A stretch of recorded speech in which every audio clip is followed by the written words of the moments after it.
은혜 받으실 하나님의 말씀은 열왕기상 15장 9절에서 24절 말씀입니다.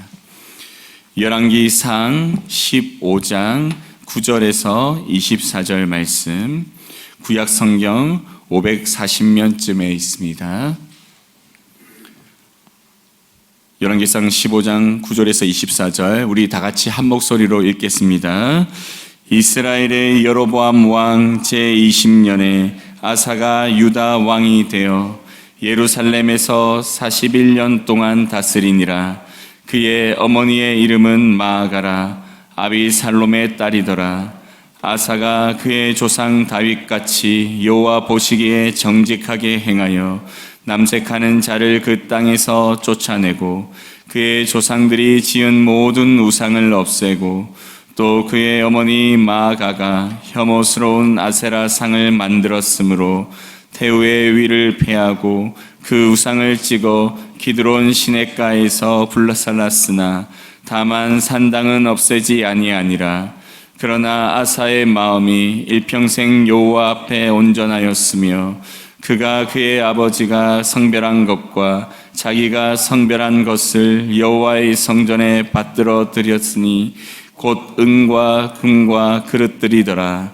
아사와 이스라엘의 왕 바사 사이에 일생 동안 전쟁이 있으니라. 이스라엘의 왕 바사가 유다를 치러 올라와서 라마를 건축하여 사람을 유다 왕 아사와 왕래하지 못하게 하려 한지라. 아사가 여호와의 성전 곡간과 왕군 곡간에 남은 은금을 모두 가져다가 그 신하의 손에 넘겨 다메섹에 거주하고 있는 아람의 왕 헤시온의 손자 다브림몬의 아들 베나닷에게 보내며 이르되, 나와 당신 사이에 약조가 있고 내 아버지와 당신 아버지 사이에도 있었느니라. 내가 당신에게 은금 예물을 보냈으니 와서 이스라엘의 왕 바사와 세운 조약을 깨뜨려서 그가 나를 떠나게 하라 하매, 베나닷이 아사 왕의 말을 듣고 그의 군대 지휘관들을 보내 이스라엘 성읍들을 치되 이용과 단과 아벨벳 아마가와 긴네렛 온 땅과 납달리 온 땅을 쳤더니 바사가 듣고 라마를 건축하는 일을 중단하고 디르사에 거주하니라. 이에 아사 왕이 온 유다에 명령을 내려 한 사람도 면원하지 못하게 하여 바사가 라마를 건축하던 돌과 제목을 가져오게 하고 그것으로 베냐민의 게바와 미스바를 건축하였더라.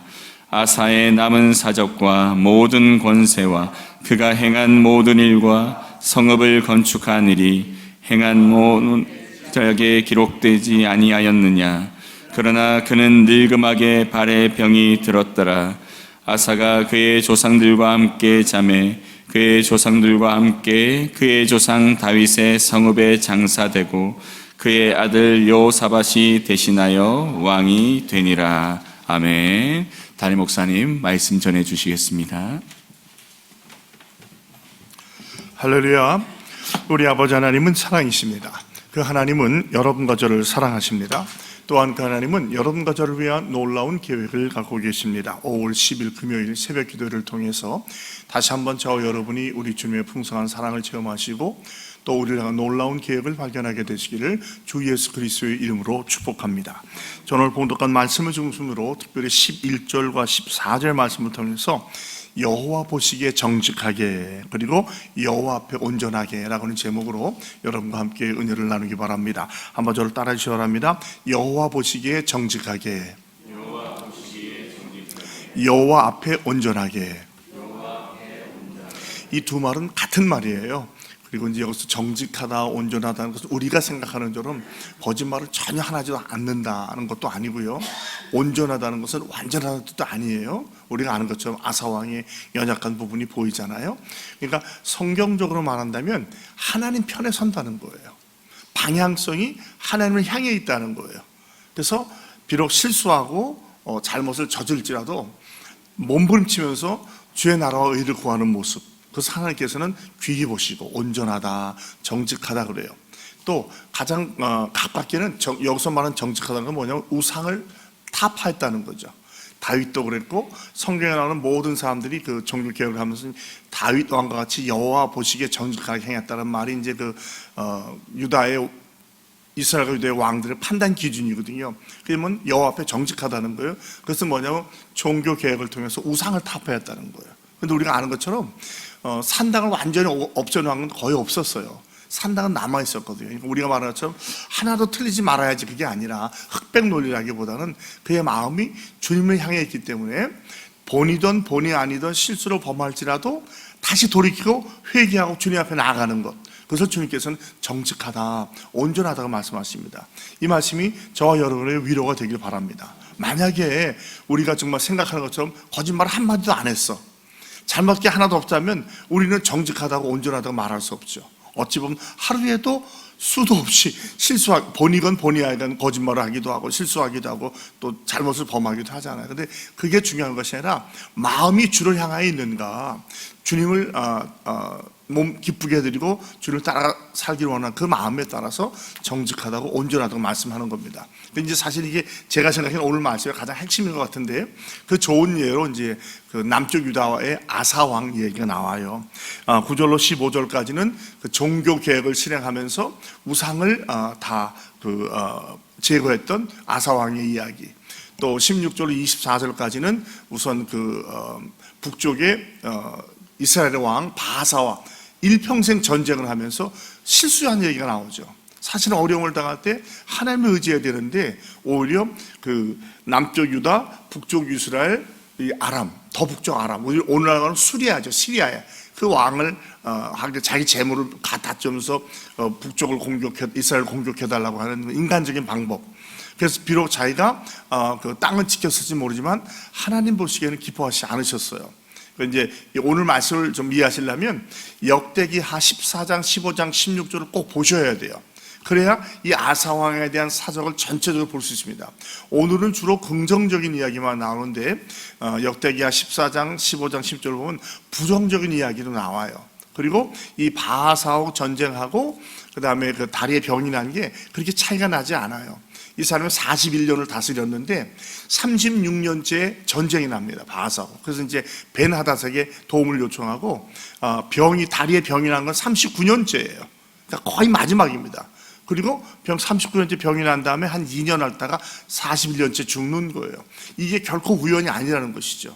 그가 비록 종교개혁은 잘했으나 하나님의 뜻에 맞지 않는 행동함으로 말미암아 다리에 병이 생겼고, 근데 그 병이 났을 때에도 여기는 안 나오지만 그 16장에 보면, 역대기하 16장에 보면 의원을 구했다고 그래요. 의원을, 하나님을 구하지 않고. 아니 목사님, 그러면 우리는 병원 가면 안 돼요. 그런데 여기서 이 당시에 의원은 뭐냐면 주로 무당과 점수를 통해서 병을 낫게 하던 사람이에요. 우리 옛날에 보면 주로 그렇게 찾아가잖아요. 그들이 뭐 약재도 써주고 그러잖아요. 그 무당 같은 사람들이 그런 것 통했던 거예요. 그래서 하나님께서 기뻐하지 않았다는 것을 알려주고 세상을 떠나게 되고, 그 다음에 그 아들 여호사밧이 왕이 됐다는 게 오늘의 내용이 됩니다. 유다왕 바하사는 사실은 여로보암 20년에 왕이 되잖아요. 그러니까 바하사는 나중에 왕이 돼요. 아사가 이제 다윗 왕, 솔로몬, 그 다음에 르호보암, 아이암 또는 아이야, 그리고 아사, 그리고 여호사밧이 돼요. 그러니까 다윗으로부터는 5대째 왕이 되고, 다윗과 솔로몬은 통일 왕국의 왕이었고, 그 다음에 르호보암부터 이제 분열 왕국, 남쪽의 왕이 돼요. 그러니까 남쪽 왕으로 볼 때는 3대 왕이 되는 거죠. 그래서 이 사람이 왕이 되는데, 이 아사란 말은 뜻은 치료자, 치료하는 사람, 낫게 하는 사람의 뜻이 있어요. 그래서 41년을 다스립니다. 아사의 특징은 유다에 있는 아주 선왕 중에 한 명이에요. 작게는 3명, 길게는 6명을 잡는데, 아사를 비롯해서 여호사밧, 요아스, 히스기야, 우리야와 같은 사람이 이 이스라엘과 유대 전체를 통해서 선한 왕, 착한 왕, 주의 마음에 온전하고 합했던 왕, 종교개혁을 했던 왕으로 인정을 받습니다. 그리고 41년을 통치했는데, 제가 기억하기로는 우리야가 55년 했고요, 히스기야가 52년 했고요, 그 다음에 세 번째로 오래 통치했어요. 그러니까 이 북쪽은 왕이 계속 반역을 통해서 같은 왕조가 아니고 다른 왕조가 왔지만 이 남쪽은 하나님이 약속하신 대로 한 등불이 내게 있겠다. 우리 어제 말씀봤던 아비야를 통해 가지고 그 등불이 이제 이어지는 거예요. 아사를 통해서, 여호사밧을 통해서. 그래서 한 왕이 40년, 50년 통치하면서 굉장히 긴 시간을 이어진 것을 우리가 알 수 있습니다. 그런데 여기서 보면은 어머니가 마아가인데 아비살롬의 딸이었더라. 압살롬입니다. 압살롬. 그 다윗 왕의 아들 압살롬의 소녀딸이었는데 이 마아가다. 암몬 사람이었죠. 근데 아니 그럼 압살롬의 딸이면은 그 누구죠? 그 아비야의 르호보암의 그 아내가 되던가요? 르호보암의 아내가 되죠. 그런데 어떻게 그 아사의 그 어머니라고 그런가? 그 이야기는 그 오늘 묵상지를 보면 나오지만 이 히브리 말로 아비나 어머니는요 꼭 우리가 말하는 직계 어머니 아버지를 말하지 않아요. 할아버지도 조상도 아비라고 그래요. 또 할머니도 그 할머니도 어미라고 그래요. 그래서 아마 손자이지만 어렸을 때 왕이 되었기 때문에 어머니가 뒤에서 섭정을 하지 않았는가. 태후 대왕 대비 마마였거든요. 우리 말하면 이제 섭정하는 거죠. 그것 때문에 아마 그 어머니라는 이름을 불리지 않았을까라고 이야기하고요. 또 한쪽에서 학자들은 아비가 일찍 죽으로 말미암아 그 어미와 결혼을 해가지고 됐다는데 이것은 뭐 인간적으로 볼 수 있으나 성경은 그렇게 말하고 있지 않기 때문에 그건 볼 수 없는 것이고요. 아마 그 아사의 할머니가 아니었는가라고 생각을 합니다. 근데 11절에 보면 아사가 그의 조상 다윗같이 여호와 보시기에 정직하게 행하여, 이것이 이제 그 남쪽 유다는 왕을 평가하는 기준이에요. 다윗과 같으냐 아니냐. 북쪽은 여로보암과 같이 죄를 범하고 여로보암보다 더 심하게 행하여, 두 가지로 이제 평가를 하죠. 근데 이가 그 정직하게 행했다, 바르게 행했다는 라고 하면서 즉시 그 내용이 나와요. 첫 번째로 남색하는 자, 그 우리 말 동성애를 없앤 겁니다. 두 번째는 우상을 없앴어요. 세 번째는 어머니가 만들었던 아세라 상을 없앱니다. 그리고 네 번째 밑에 보면은 그 제물을 여호와께 드렸다고 그래요. 여기서 말하는 남색하는 자는 우리가 말하는 단순한 동성애자가 아니에요. 왜냐하면 이 당시의 동성애자는 남창 여창, 성전에서 창기로 살았던 창녀와 창남을 말하는 거예요. 그러니까 그 바알과 아세라가 주신인데 바알이 남신이고 아세라 여신이에요. 그들은 바알과 아세라가 성관계를 함으로 말미암아 그들이 풍요를 누리시다고 생각을 해요. 그래서 바알 신전에 가든 아세라 신전에 가든 남창과 여창이 있어요. 그리고 이 바알과 아세라를 흥분시키는 방법이 거기에는 창기들과 성관계를 갖는 거예요. 그러니까 이것은 단순한 동성애가 아니라 굉장히 신앙적이고 종교적인 위험성을 갖고 있는 거예요. 그래서 남색하는 자는 꼭 남창만 말하는 것이 아니라 여자 창기까지 다 없앴다는 거죠. 쫓아냈다는 거죠.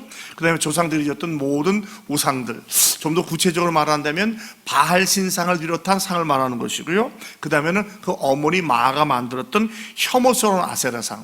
아세라상을 여러분 혹시 인터넷 같은 데 보면 모르지만 두 가지가 나타나는데, 하나는 가슴에 젖이 수도 없이 많은 여인상이 나와요. 그러니까 여자를 갖다가 풍성하다는 것이고요. 그 다음에는 또 한 가지는 이 목상이 있는데 이 목상이 남자의 성기를 상징해요. 그래서 혐오스럽다고 말하는 거예요.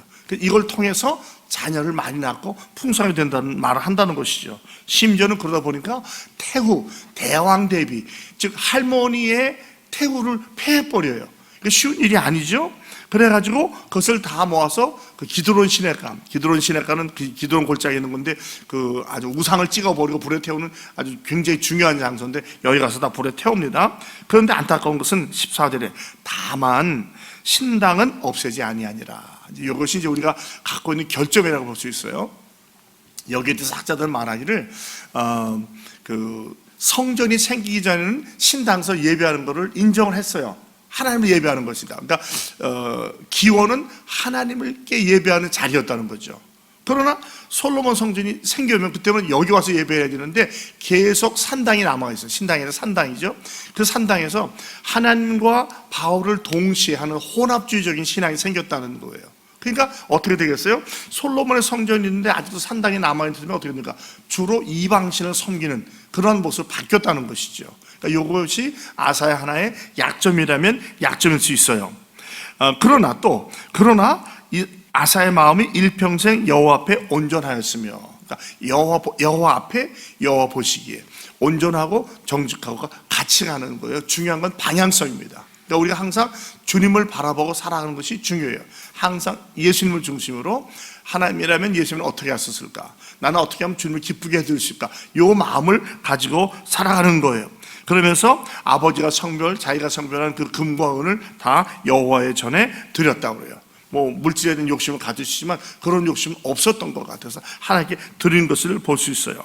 그러니까 우리가 여기서 생각하는 것은 그 인간 관계가 우리의 신앙을 앞설 수는 없다는 거예요. 때때로는 부모와 부자와 이런 형제와의 관계도 하나님을 섬기지 못하게 한다면 어떤 결단이 있어야 되겠다는 생각을 해요.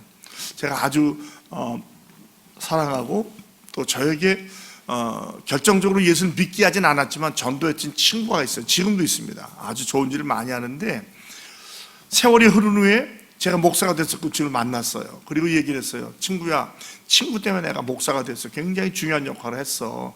자네 때문에 라고 얘기했더니 정말 고마우면서 눈물이 글썽글썽 하더라고요. 그래서 어떻게 지금도 계속 그 교회 나가나? 그랬더니 교회를 안 나간다는 거예요. 웬일이야? 그랬더니 어머니 아버지가 하도 안 믿어가지고 어머니 아버지 믿은 다음에 나가려고 해. 처음에는 참 효자다라는 생각을 했는데요, 성경을 보면서 느끼는 것은 그건 아니라는 거죠. 그래서 부모님이 돌아가셨어요. 교회를 다닐까요, 안 다닐까요? 아직도 안 다녀요. 참 마음이 안타까워서 제가 종종 좀 도전을 해요. 그러니까 내가 송 목사 생각해서 내가 교회를 나가야지 하는데 그게 아니라는 거예요. 이제 그런 거 한 예를 들자면, 부모님과의 관계, 뭐 형제의 관계 때문에 아직 교회 나갈 수 없다는 것은 온전한 결단이 아니라는 거예요. 이 사람은 왕이면서도 태후까지 폐위시키면서 신앙을 지키려고 종교 개혁을 했거든요. 그러니까 우리가 우리 가운데에 우리의 신앙을 방해하는 것이라면 믿음으로 겸손하게 단호하게 결정을 내려야 된다는 거예요. 그리고 이제 그 하나님 것을 하나님께 돌려드리는 거죠. 그다음 16절부터는 이제 그 이때에 이스라엘 왕 바사와 이제 전쟁이 있는데, 바사가 왕이 되고 전쟁할 때는 바사는 24년을 통치하거든요. 근데 아사 왕의 36년째예요. 그래서 거의 말년이죠. 그러니까 그 중간의 내용이 바로 어디냐면 그 역대기하 14장, 15장에 나와요. 그리고 이제 우리가 아는 것처럼 북이스라엘이 이제 전쟁을 하고 라마의 성을 만들어요. 라마는요, 베들레헴에서 예루살렘에서 6km 내지 8km밖에 안 돼. 6km, 8km면 뭐 걸어서 1시간밖에 안 되는 굉장히 가까운 거리예요. 그러니까 굉장히 위협을 느꼈겠죠. 그래가지고 이제 나름대로 하나님께 구했어야 되는데 하나님께 구했다는 말이 없고 인간적인 방법이에요. 그러니까 전략적으로는 성공할지 모르지만 하나님 보시 영적으로는 성공하지 못했다라는 평가를 학자들로 받게 됩니다. 그래가지고 그 이스라엘의 북쪽에 있는 그 아람 왕한테 찾아가죠. 그 벤하닷은 사람의 이름이라기보다는 왕의 명칭, 뭐 애굽의 바로 뭐 이렇게 뭐 아비멜렉 이런 의미가 있는 것 같아요. 그래서 그에게 가서 이제 하소연을 하는 거죠. 아버지와도 동맹을 맺었고 나와도 동맹을 맺었으니고 또 이스라엘과도 동맹을 맺었는데 그걸 내가 이 보호화를 줄 테니까 패하고 공격해 달라고 얘기를 해요. 왜냐하면 이 이스라엘은 유다와 갑자기 또 기억을 못했죠. 아람 중간에 있잖아요. 그러니까 이 북쪽을 공격하면 남쪽을 침공 못하니까 다시 돌아가죠. 그대로 전략이 이루어져요. 그래가지고 군대 장관들을 통해가지고 이스라엘의 북쪽을 공격합니다. 여기 보면 이제 이온, 단, 아벨벤 마아가 긴네를 온 땅, 납달리 온 땅을 말해요. 우리가 단은 알잖아요. 단을 중심으로 보면 이온은 이스라엘의 최북단이에요. 단을 북단이라고 하는데 단보다 더 북단, 12km 위에 있는 땅이 말해요. 아벨벤 마아가는 단에서 서쪽으로 7km 있는데요. 그 다음에 긴네렛은 우리가 말하는 갈릴리, 디베리아 다 같은 데거든요. 그 갈릴리 호수와 그 납달리와 납달리 온 땅은 그 북쪽에 있는 지파의 땅이거든요. 그러니까 거기를 땅을 뺏어가니까 놀래가지고 라마를 짓지 못하고 다시 그들의 수도인 디르산 도망가요. 거기서 이제 지키려고 이제 하는데 그 사이에 아사 왕은 뭐냐면 이 라마를 6개월밖에 안 되니까 가서 모든 돌을 가져다가 그것을 가지고 베냐민의 게베와 미스바를 건축합니다. 이것은 아주 라마하고 가까이 있는 것이에요. 불과 뭐 3km, 6km 그런 지점이에요. 그러니까 자기를 이제 견고하게 하는 거죠. 그리고 이제 아사의 남은 사적과 권세와 일과 성읍 거친 것이 유대형 역사에 기록되어 있습니다. 근데 또 여기 보면 24절에 보면 3절에 보면 그러나 그는 늙음하게 발에 병이 들었더라. 말씀드린 것처럼 이것이 우리가 볼 때는 긴 세월인 것 같지만 그렇지 않아요. 36년, 39년 그리고 중력에 41년. 그러니까 말년에 가서 그 삶이 우리가 기대하는 것처럼 아름다운 삶은 아니었던 것을 알 수 있어요. 말씀드렸지만 그 역대기 하 16장에 보면은 하나님께 구한 것이 아니라 의원들, 그 당시에 무당이나 점선한 사람을 찾아갔다고 이야기하고 있어요. 자, 그런데 여기서 우리가 생각해 볼 것은 실제로 그 역대기 하 14장에 보면 그 당시 구스 에디오피아 왕이 100만 대군을 들고 이 남쪽 유다를 쳐들어옵니다. 그때 그는 하나님께 구해요. 사람을 구하지 않아요. 그래가지고 하나님께 매달리죠. 하나님께 도와달라고 합니다. 그때 하나님께서 도와주셔가지고 100만 대군을 이겨요. 그때 이제 하나님과 강한 자 사이에 우리를 도울 뿐 하나님이 없다고 유명한 말을 하게 되죠. 기도를 하죠.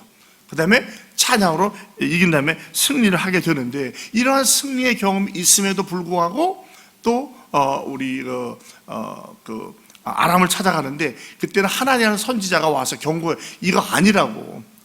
하나님은 중심에 하나님을 경외하는 사람을 찾아서 도와주시는데 당신이 여호와를 버렸으므로 여호와께서 당신을 버릴 거라고 말을 해요. 그걸 빨리 회개하면 되는데 그걸 가지고 하나님을 옥에 가두고 이스라엘 사람들을 학대를 합니다. 그러니까 이것이 그가 또 지었던 결정적인 실수라고 말할 수 있어요. 여러분, 종종 우리가 다 잘하는 것도 아니잖아요. 실수할 수 있대요. 그때의 하나님의 종이나 사람을 통해서 책망받을 때 그 말을 어떻게 받느냐가 중요해요. 항상 겸손하게 받아들이고, 제가 말씀드렸지만 하나님 앞으로 가져가서 이것이 사실인가 아닌가 확인하고, 주의 말씀이라면 빨리 즉시 고치면 돼요. 회개하면 돼요. 우리가 완전하지 못하니까.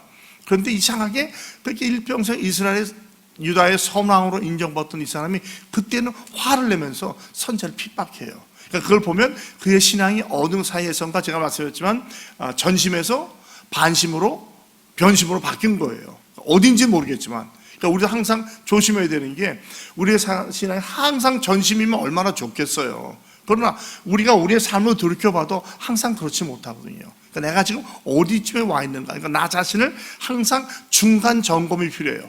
지금 내가 은혜 받고 있는 영적으로 최상의 상태인가, 더욱더 감사해야 되죠.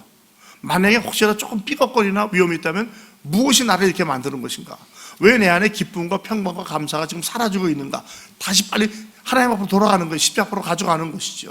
그리고 내가 정말 인생의 바닥에서 고생하고 있다면 길은 하나밖에 없어요. 회개하고 돌아오는 거예요. 고집 피우고 끝까지 가면 하나님께서 쳐버리십니다. 구원받은 자도 데려가 버리셔요. 이 땅에서 덕이 안 된다면. 그러면 그럴 때는 빨리 다시 한번 십자가 앞에 나와서 회개하고 하나님의 도우심을 구하죠. 이스라엘의 역사를 보면 회개할 때마다 하나님은 항상 돌이켜 주셨어요. 선지자를 보내거나 도움을 주시거나 해서 회복시켜 주시거든요. 저와 여러분이 예수 믿고 구원받아 택함 받은 사람인 줄로 믿습니다. 그렇다면 하나님은 우리를 영원히 버리지 아니하셔요. 우리가 받은 구원을 버리지 않습니다. 다만 우리가 상급을 잃어버리고 세상을 떠나지 않는 그 방법 중에 하나는 뭐냐면, 이걸 빨리 주님 앞에 해결하는 거예요. 정리하는 거예요. 자, 이제 시간이 좀 지나갔는데 말씀을 맺도록 하겠습니다. 부모님이 악해도 신앙 있는 자녀가 나올 수 있어요. 그죠? 아비암은 얼마나 악했어요? 일찍 죽잖아요. 근데 그 밑에서 할머니도 우상숭배했는데도 이런 선왕이 나와요. 그러니까 내 과거와 이 배경을 탓할 필요가 없어요. 내가 하나님 앞에 바로 서면 되는 거예요. 그리고 심지어는 종교 개혁까지 감행할 수 있어요. 근데 중요한 것은 끝까지 가는 게 중요해요. 그래서 제가 오늘 말씀에 부제를 붙인다면, 제가 뭐라고 붙였냐면, 끝날 때까지 끝난 것이 아니라는 거죠. 그러니까 유종의 미, 용두삼위와 유종의 미의 차이거든요. 용두삼위는 의미가 없어요. 신앙에 있어서는 잘했는데 마지막에 약했다, 그럼 별로 의미가 없는 거예요.